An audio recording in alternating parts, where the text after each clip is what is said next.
Hola a todos, hago este video para ayudarlos a distinguir entre dos clases de error, dos categorías de error en el ámbito de la teoría del delito, que son el error de tipo y el error de tipo al revés. Es bastante frecuente la confusión por parte de los alumnos de Derecho Penal entre estas clases de error, y es una confusión además bastante grave porque los lleva a soluciones diametralmente opuestas, porque los efectos de estos errores son casualmente los contrarios, los opuestos. Mientras que el error de tipo excluye el dolo, el error de tipo al revés lo fundamenta, es decir, que existe dolo cuando existe un error de tipo al revés. Cuando estamos ante un error de tipo, no puede haber dolo. Cuando estamos ante un error de tipo al revés, sí existe dolo. Comencemos por el error de tipo. En el error de tipo vamos a encontrarnos con una situación particular en la cual el autor lleva a cabo todo el tipo objetivo sin saberlo. Es decir, tenemos ausente el elemento subjetivo. No existe la simetría que existe el tipo doloso, que exige el tipo doloso. El tipo doloso exige una simetría entre tipo objetivo y tipo subjetivo. ¿Qué quiere decir esto? Que el autor se represente en su mente todos los elementos externos de la conducta. En el tipo objetivo vamos a encontrar todos los elementos externos a la mente del autor. Lo que ocurre en la realidad. La percepción de esos elementos es lo que vamos a estudiar en el tipo subjetivo. Y si el autor no los percibe, no se los representa, no los conoce en forma concreta, entonces no vamos a estar en presencia de un tipo doloso. El tipo doloso exige esta simetría entre tipo objetivo y tipo subjetivo. Los efectos del error de tipo son los siguientes. Si el error es vencible o evitable, es decir, si el autor hubiera obrado con un poco más de cuidado, si hubiera obrado con un poco más de prudencia, hubiera podido salir de su error o vencer su error, entonces el error de tipo excluye el dolo, pero deja subsistente la posibilidad de imputar el comportamiento a título de culpa o imprudencia. ¿Por qué digo posibilidad? Porque no todos los tipos penales tienen una figura imprudente o una figura culposa en el Código Penal. El homicidio está contemplado en su forma dolosa y culposa, también las lesiones, pero no tenemos tipificado el delito de aborto culposo, aborto imprudente o abuso sexual imprudente, con lo cual en los delitos en los cuales no existe tipo culposo en el Código Penal tipificado, cualquier clase de error de tipo, sea vencible o invencible, va a excluir toda la tipicidad. El error invencible de tipo, el error de tipo invencible, es decir, por más que el autor hubiera puesto más cuidado, por más esfuerzos que hubiera hecho el autor para salir de su error, no lo hubiera logrado, entonces se va a excluir tanto el dolo como la culpa. Otra cosa muy importante, a veces confunden los alumnos la ubicación del error de tipo en la teoría del delito, es decir, si lo analizamos en la acción, tipicidad, antijuridicidad y culpabilidad. El mismo nombre del error les dice dónde se ubica. Si dice error de tipo, quiere decir que este error se analiza en la tipicidad. Bien, bueno. Ahora, ¿cómo distinguimos este error de tipo de un error de tipo al revés? Bueno, con estos gráficos les voy a dar la solución a este problema. En el error de tipo tenemos un tipo objetivo completo y un tipo subjetivo incompleto. ¿Qué quiere decir esto? Que en el error de tipo, que excluye el dolo, el autor lleva a cabo todos los elementos de la tipicidad objetiva, pero a nivel subjetivo no lo sabe. Manejemos el caso, que ya es bastante famoso entre los profesores de Derecho Penal, del cazador, que piensa que está disparando hacia un jabalí, hacia un oso, lo que ustedes quieran, el animal que les guste más, que está detrás de unas matas, que está detrás de unos arbustos, ve un bulto peludo y piensa que es un oso, es un jabalí, lo que fuera que esté cazando, y dispara contra esos arbustos en la representación de que está matando a un animal. Cuando el cazador se acerca a retirar su presa, a buscar su presa, se encuentra que no mató a ningún jabalí, ningún oso, sino que mató a una persona. Mató, por ejemplo, a una mujer que tenía puesto un tapado de pieles, y esas pieles es lo que el cazador confundió con la piel del oso o del jabalí. ¿Bien? Bueno. Ahora, en este ejemplo, en el tipo objetivo, el autor llevó a cabo todos los elementos externos del tipo penal de homicidio simple. ¿Por qué? porque llevó a cabo una acción de matar, dispararle a una persona, hay un resultado, muerte de otro, hay una persona muerta, hay un nexo de causalidad que se analiza a través de la supresión mental hipotética. Si suprimimos mentalmente el disparo, desaparece la muerte de la mujer. Y lo mismo con la relación de imputación objetiva. El autor ha creado un riesgo jurídicamente desvalorado al dispararle a otro, y ese mismo riesgo y no otro es el que se realizó en el resultado típico muerte. Todo el tipo objetivo está completo. El problema está en el tipo subjetivo, porque el autor se representa quizás una acción de matar a un animal, pero no se representa la muerte de otro, de una persona. Ese es el elemento que él no se está representando. Si él no se representa uno solo de los elementos del tipo objetivo, entonces ya no puede haber dolo. ¿Puede haber culpa? Sí, puede haber culpa. ¿De qué va a depender eso? De que el error haya sido vencible o invencible. Porque si el error de tipo fue vencible, le podemos imputar a este hombre un homicidio culposo. Si el error fue invencible, no le podemos imputar nada, porque el error invencible excluye tanto el dolo como la culpa. Dije culpa, no culpabilidad. Cuidado, porque ese es otro error bastante frecuente que después vamos a tratar un poquito más adelante. Bien, bueno, entonces, en este caso se va a excluir el dolo y este sujeto no podrá responder por homicidio doloso. Podría por homicidio culposo si el error hubiera sido vencible, si él, poniendo más cuidado, imprimiendo más prudencia a su obrar, hubiera vencido ese error. ¿Y en el error de tipo al revés? Bueno, acá la cosa se complica un poco más, porque generalmente suele costar un poquito más el error de tipo cuando es. Si el error de tipo normal tiene el efecto de excluir el dolo, el error de tipo al revés o el error de tipo invertido va a tener el efecto exacto. Porque es como poner de cabeza o poner al revés un error de tipo, es decir, fundamentar la existencia del dolo. En el error de tipo al revés, lo que está incompleto no es el tipo subjetivo, es el tipo objetivo. Tipo objetivo incompleto, tipo subjetivo completo. ¿Cuál es el ejemplo más sencillo para trabajar esta clase de error? El famoso caso de manual que se llama matar al muerto. Sí, ya sé que no se puede matar al muerto, pero bueno, vamos a trabajar con este ejemplo. Supongamos que una persona muy malvada tiene ganas de deshacerse de su peor enemigo. Sabe que su peor enemigo tiene por costumbre dormir la siesta en una hamaca paraguaya que tiene en el fondo de su casa. Este sujeto compra un arma de fuego, una mira telescópica, se ubica en un lugar lo suficientemente conveniente para poder llevar a cabo el disparo en un balcón cercano, apunta su arma y cuando ve que su vecino ya está ahí plácidamente dormido, le dispara. Pensando que le causó la muerte, se retira del lugar. Con posterioridad se comprueba que en realidad su vecino, al momento de disparar, al momento de efectuar el disparo, ya estaba muerto.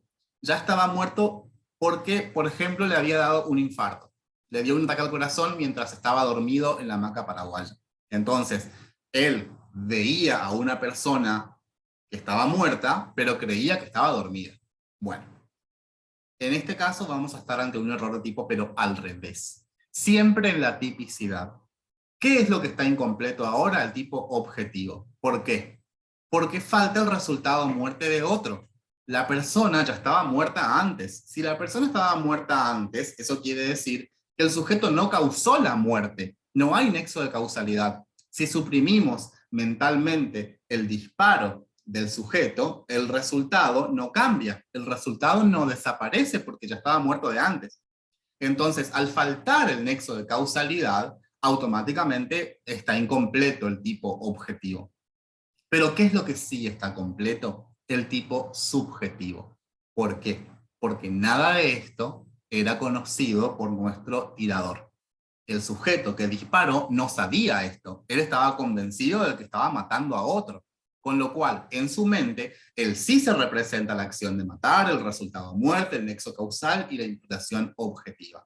Con lo cual, aquí sí hay dolo, claro que hay dolo, porque está en la mente del autor. La representación más la intención del autor de llevar a cabo un homicidio.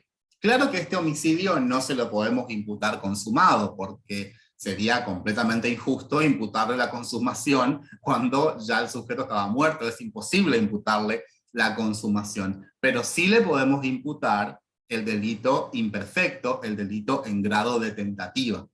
En grado de tentativa que además va a ser una tentativa inidónea, porque el objeto era inidóneo, el sujeto ya estaba muerto de antes.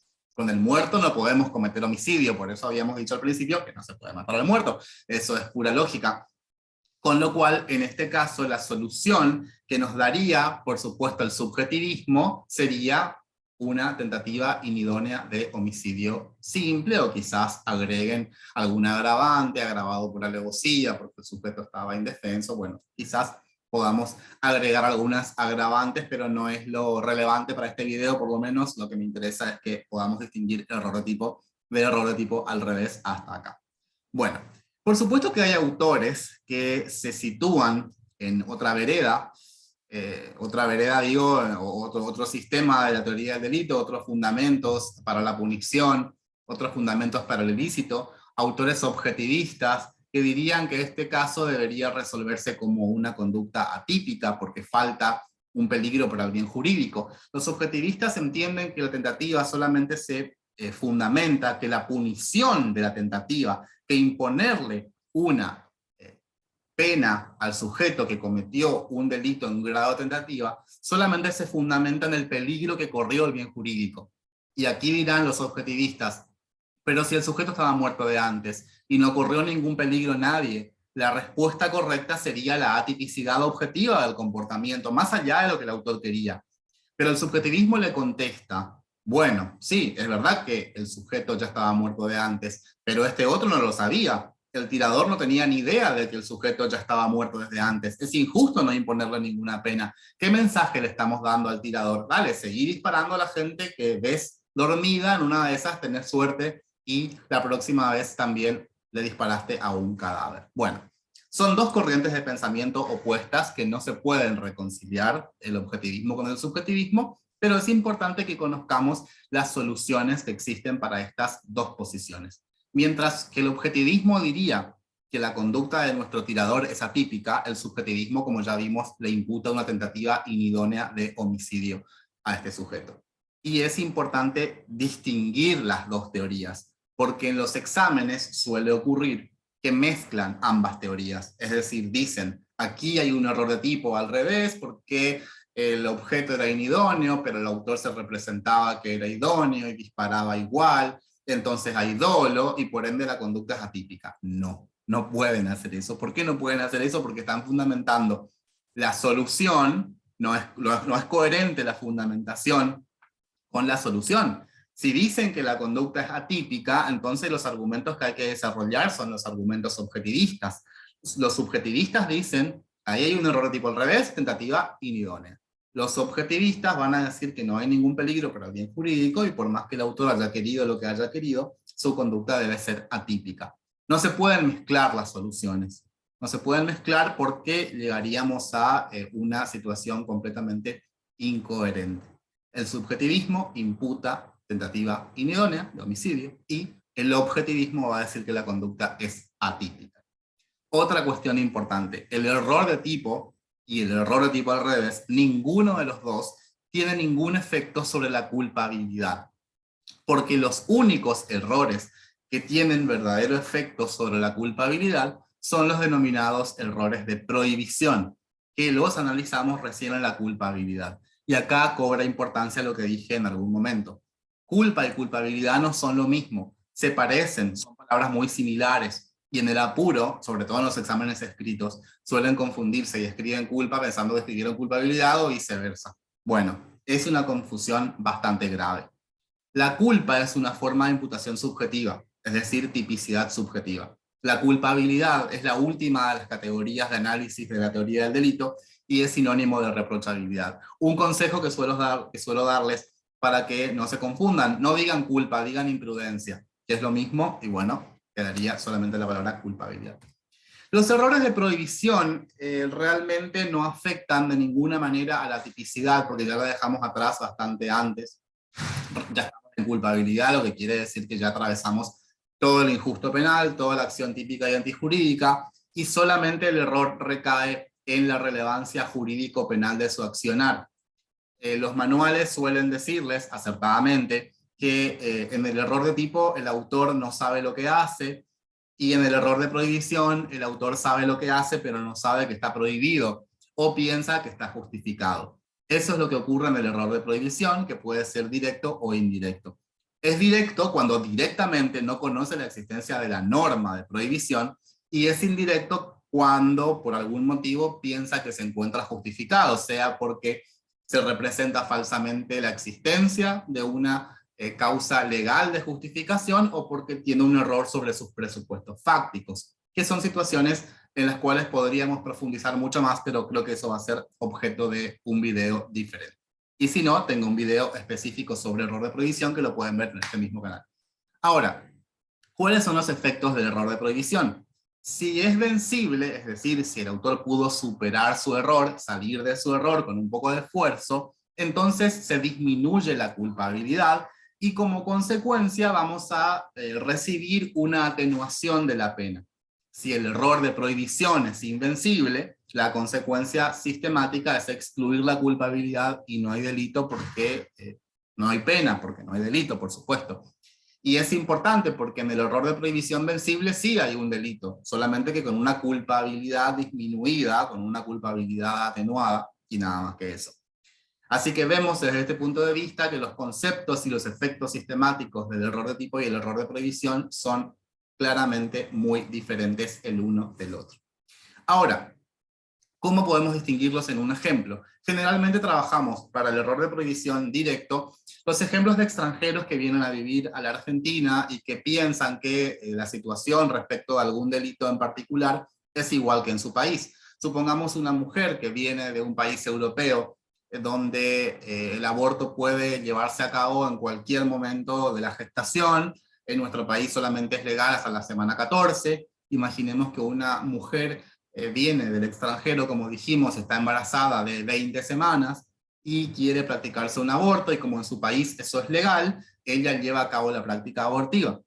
Ella sabe lo que está haciendo, ella no tiene ningún error de tipo, porque ella se representa que está causando un aborto, sabe que está tomando una pastilla abortiva o el método que haya utilizado, sabe que está causando la muerte del embrión, pero lo que no sabe es que eso está prohibido. Entonces el error no recae sobre un elemento del tipo penal, sino que recae sobre la relevancia jurídico-penal de su accionar. Ella piensa que está permitido lo que está haciendo, no sabe que está prohibido. ¿Qué efectos va a tener? Bueno, si es vencible ese error de la mujer, si pudo haber consultado con un médico, abogado, con alguna persona que le pueda sacar de ese error, entonces va a ser culpable, va a haber un delito, pero con una culpabilidad menor, disminuida, reducida.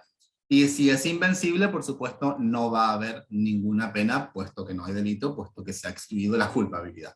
Bueno, errores sobre los presupuestos fácticos de una causa de justificación realmente ameritan una clase totalmente aparte, porque hay muchas teorías que resuelven esa problemática. La teoría de la culpabilidad estricta resuelve todos los casos de errores sobre un presupuesto fáctico de una causa de justificación, siempre como un error de prohibición y con los mismos efectos que estamos desarrollando acá.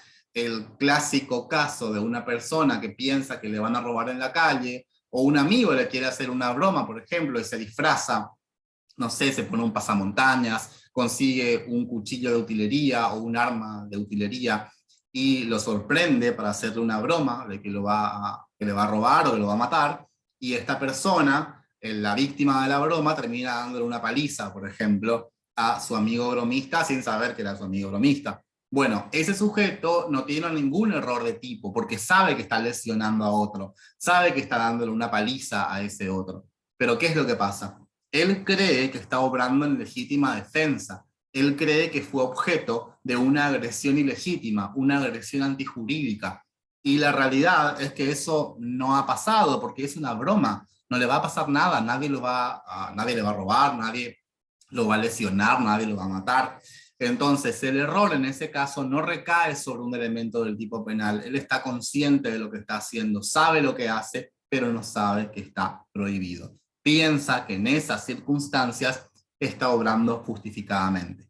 Los efectos son los mismos. Si es vencible, se disminuye la culpabilidad; si es invencible, se excluye la culpabilidad. Bueno, espero que este video haya sido de ayuda para la distinción entre estas clases de error que siempre ocurren, siempre generan confusiones, porque además los casos que vimos recién son casos bastante sencillos. Después hay casos un poco más complejos que generalmente se ven en cursos de posgrado o en manuales un poco más elevados. Esta fue una especie de clase, de mini clase muy, muy corta, solamente para ayudarlos a distinguir esta clase de errores. Así que bueno, nos vemos pronto en algún próximo video.